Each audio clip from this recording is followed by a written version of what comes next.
नमस्कार, स्वागत है आपका एबी न्यूज में। मैं हूं आपके साथ सोनिका। खबरों के विस्तार में जाने से पहले डालते हैं सुर्खियों पे एक नजर। पीएम मोदी का लखनऊ दौरा, डीजीपी कॉन्फ्रेंस में पीएम और अमित शाह ने की शिरकत। राजस्थान में सियासी हलचल, सीएम अशोक गहलोत ने स्वीकार किए तीनों मंत्रियों के इस्तीफे। हरियाणा के गृह मंत्री अनिल विज का बयान, कृषि कानून वापस लेने से बढ़ गया है पीएम मोदी का कद। उत्तर भारत सहित कई इलाकों में बेमौसम बारिश के कारण सबरीमाला तीर्थ यात्रा पर रोक। तमिलनाडु में हालात बहुत खराब। किसान महापंचायत की तैयारियां तेजी से की गईं। लखनऊ में 22 को किसान महापंचायत का आयोजन। और अब खबरें विस्तार से। राष्ट्रपति रामनाथ कोविंद 2 दिन के दौरे पर कानपुर आ रहे हैं। 24 और 25 नवंबर के इस कार्यक्रम के लिए जिला प्रशासन तैयारियों को अंतिम रूप दे रहा है। राष्ट्रपति रामनाथ कोविंद 2 दिनों के लिए शहर कानपुर में रहेंगे। 24 और 25 नवंबर को कानपुर आ रहे प्रेसिडेंट के लिए लगातार तैयारियों को अंतिम रूप दिया जा रहा है। बता दें कि प्रस्तावित कार्यक्रम के अनुसार 24 नवंबर को राष्ट्रपति दिल्ली से अपने विशेष विमान से चलकर चकेरी एयरपोर्ट सुबह 11:05 पर पहुंचेंगे। वहां से हेलीकॉप्टर से वह चौधरी हरमोहन सिंहपुरवा पैरामेडिकल इंस्टीट्यूट पहुंचेंगे और वहां से सर्किट हाउस के लिए रवाना हो जाएंगे। 25 नवंबर को राष्ट्रपति एचबीटीयू में आयोजित शताब्दी समारोह में भाग लेंगे। एचबीटीयू में होने वाले दीक्षांत समारोह में राष्ट्रपति सीधे हेलीकॉप्टर से वहां बनाए गए हेलीपैड में लैंड करेंगे।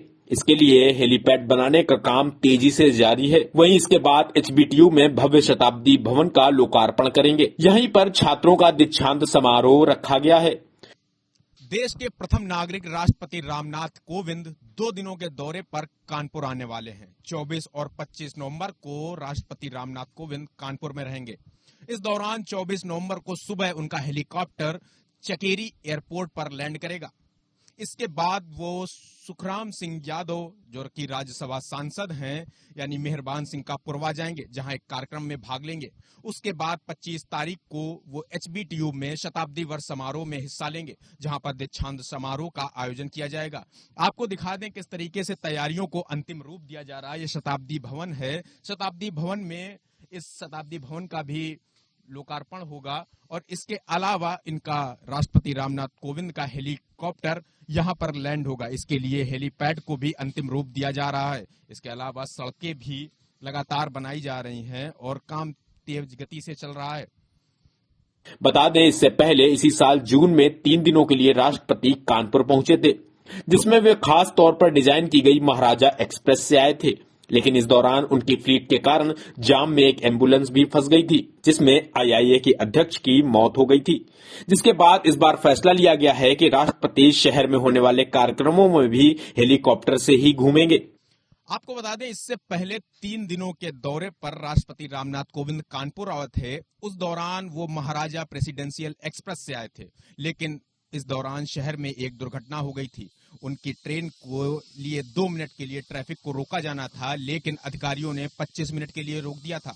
इस दौरान आईआईए की अध्यक्ष की मौत हो गई थी, तो जिसके बाद राष्ट्रपति रामनाथ कोविंद ने भी शोक व्यक्त किया था।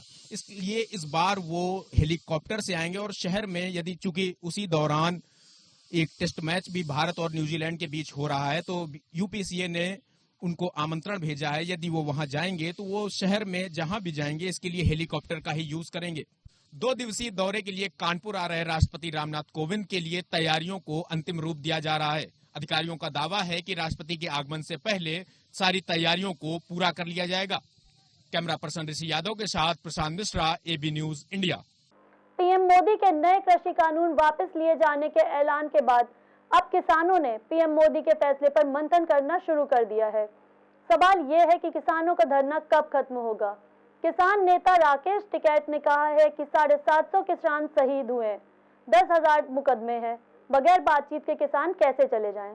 पीएम मोदी के नए कृषि कानून वापस लिए जाने के ऐलान के बाद अब फैसले पर मंथन शुरू हो गया है। सबसे बड़ा सवाल यह है कि किसानों का धरना कब खत्म होगा। किसान नेता राकेश टिकैत ने कहा कि अगर बातचीत करनी पड़े तो किससे करेंगे। राकेश टिकैत ने कहा कि प्रधानमंत्री को इतना मीठा भी नहीं होना चाहिए। उन्होंने कहा 750 किसान शहीद हुए हैं, 10,000 मुकदमे हैं, बगैर बातचीत के कैसे चले जाएं। प्रधानमंत्री ने इतनी मीठी भाषा का उपयोग किया है कि शहद को भी फेल कर दिया।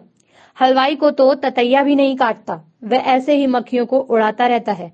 राकेश टिकैत ने कहा कि राज्यों में विधानसभा चुनाव करीब देख पीएम ने कानून वापसी का ऐलान किया। इस सवाल पर उन्होंने कहा कि हमें क्या पता क्या वजह है, वापस लेने की वजह हम नहीं जानना चाहते, हम चाहते हैं कि हमारा काम हो जाए। राकेश टिकैत ने कहा कि सरकार न्यूनतम समर्थन मूल्य बढ़ा दे। टिकैत ने कहा कि 11 दौर की जब बात होती थी तो यह भी कहा जाता था कि तीनों कानून के बाद एमएसपी पर बातचीत करेंगे और ये बातचीत कमेटी के जरिए होगी। उन्होंने दावा किया कि आधे रेट में फसल बिक रही है तो हम क्यों बेचें आधे रेट में। हमने तो अभी स्वामीनाथन कमेटी की बात भी नहीं की है। राकेश टिकैत ने कहा कि अभी तो एमएसपी तय करने का मैकेनिज्म सही नहीं है और हम तो यही कह रहे हैं कि उस पर एक गारंटी कानून बना दो। पीएम नरेंद्र मोदी ने तीनों कृषि कानूनों को वापस लेने के बाद कांग्रेस महासचिव प्रियंका गांधी ने केंद्र सरकार के इस फैसले का स्वागत तो किया, लेकिन पीएम मोदी को चिट्ठी लिखकर लखीमपुर खीरी कांड के पीड़ितों को न्याय और दोषियों को सजा दिलाने की मांग की है।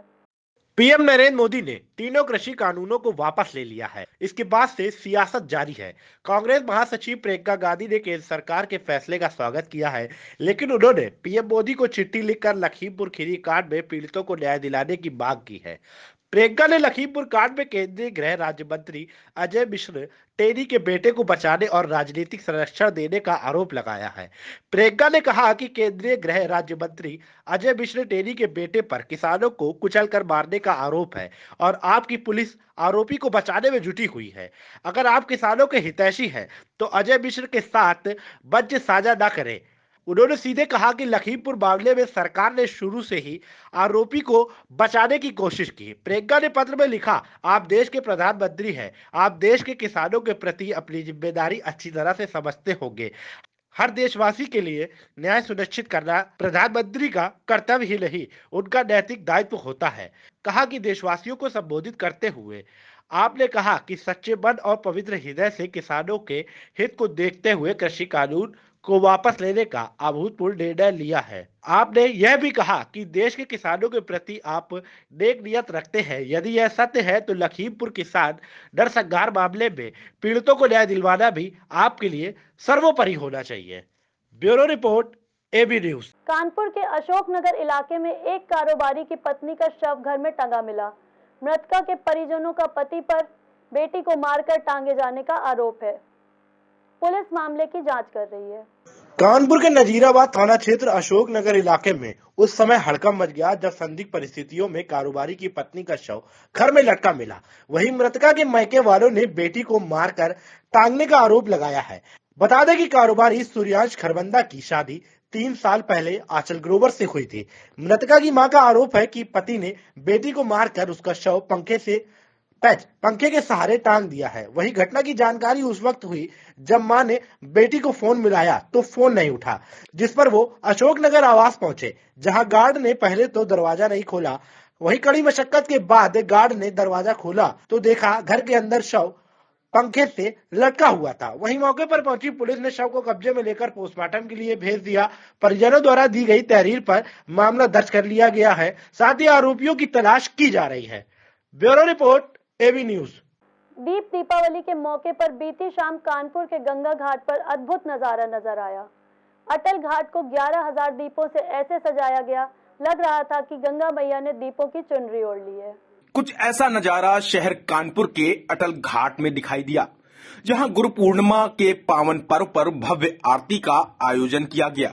शहर की प्रथम महिला मेयर प्रमिला पांडे की अगुवाई में हुए इस कार्यक्रम में घाट को 11,000 दीपों से जगमग किया गया।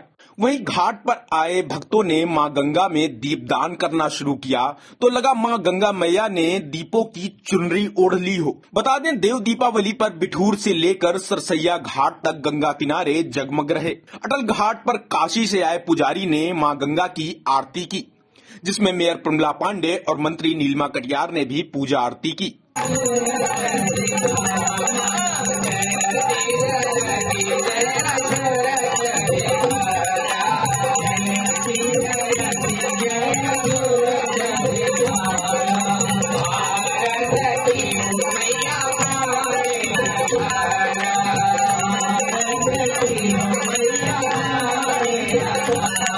इस दौरान मेयर प्रमिला पांडे ने कहा कि वह मां गंगा से यही कामना करती हैं कि शहर वासियों के जीवन में ऐसे ही दीपक जलता रहे।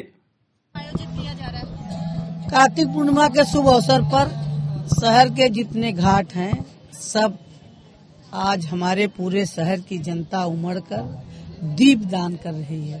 खास तौर से आज अटल घाट पर 11,000 गाय के गोबर के दीप दान हो रहा है और आप देख रहे हो सब कितने खुश हैं। मैं गंगा मैया से इतना प्रार्थना करूंगी कि गंगा मैया मेरा शहर ऐसे खुशी रहे, खुशहाल रहे। बस मैं यही चाहती हूँ, गंगा मैया से यही प्रार्थना करूंगी कि सबके जीवन में ऐसे ही दीपक जलते रहें और सब खुश रहें। सबके खुशी में हमारी खुशी है।